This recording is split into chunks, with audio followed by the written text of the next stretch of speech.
All right, I'm going to try and talk quickly about aftermarket parts because it's something that you guys have asked about a lot, and I know it's information that people want my opinion on. And so we'll talk a little bit about why are people gun shy about aftermarket parts, where to get them, who's a good trustworthy source or brand, etc., that kind of stuff. But my personal opinion is always going to be OEM is best, and it's best for a lot of reasons that you'll hear conversely in the aftermarket side. I understand, though, that cost may be absolutely prohibitive for somebody, or maybe they're playing around, or maybe it's no longer available and they just don't have an option to save the saw other than to go aftermarket. So if that's the case, I get it. But what are the issues with aftermarket stuff? Well, often things like your port timing and your squish are going to be significantly different than they were from OEM. That's just a quality control and a casting issue. And so your performance may be significantly different than what you would have expected out of that saw with an OEM setup on it. Cylinder plating is going to be another one. Your plating may be a whole lot thinner or not nearly as good a quality, maybe not bonded to the cylinder as well at all. And so, if you're not really careful with a tuning screwdriver or chamfering or things of that nature, you may not see a very long lifespan out of that cylinder. That being said, there are some things that you can do, put a set of caber rings in for a little better quality ring, put a set of OEM circlips in to, make sure you don't have one that slides out on you.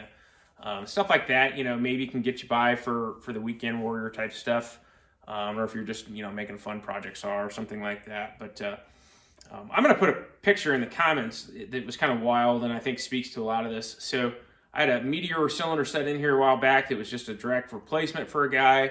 And the OEM piston wrist pin versus the one that came with the supplied Meteor set, it's wild how much heavier the Meteor wrist pin is. And I often see it in like pistons and stuff themselves. And so you have to understand that some of that stuff is going to cause performance changes from what the OEM was intended and would run like. And so those kind of things you need to be wary of, as well as the manufacturing. It used to be that Meteor was the gold standard. I wouldn't tell you that that's true anymore. There's a lot of people saying that Meteor and Highway are actually cast the same and plated in different places and all kinds of stuff. But I can tell you personally that Meteor's quality has gone down, and I would no longer necessarily consider them to be the gold standard. I still use their pistons if needed. But Highway is a very acceptable close second, in my opinion, anymore to Meteor. Dukes actually carries a line of stuff that I have seen a few different times now. I had a guy that wanted a Dukes 10 millimeter 044 top end, and I was very surprised with how decent it was. So they're one, where to get this stuff that's reputable. Saw Again LLC carries a lot of aftermarket and OEM, but a lot of aftermarket stuff. They've been with me for a long time. Great folks, and a good trustworthy place to get stuff from. The Dukes, as I mentioned, Traverse Creek, they carry a lot of stuff. Good, reliable place to get stuff from. Wolf Creek, Ryan at Wolf Creek. I don't do nearly as much with them as I used to because I just don't do as much repair, but he's a good dude, good products. He carries Highway and Meteor and Caber, stuff like that.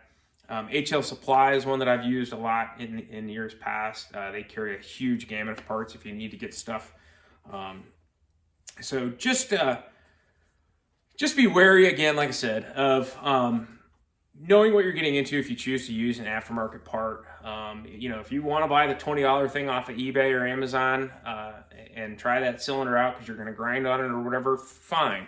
Or if it's your only option, fine. Just obviously don't expect the same level of stuff out of it as you would in OEM. It is not the same.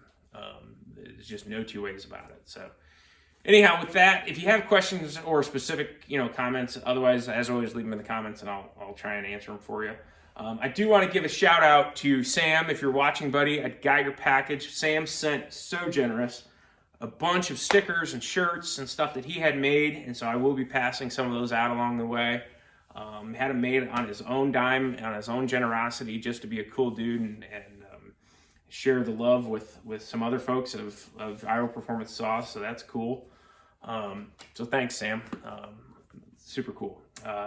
And then stay tuned tomorrow for a story about this guy, I think. So with that, I think that's all I got. Like I said, if you have specific questions, I'll do my best to answer them. So OEM's best if you can. If not, make sure you're getting your stuff from a reputable place. So that's all for now. Thanks, guys.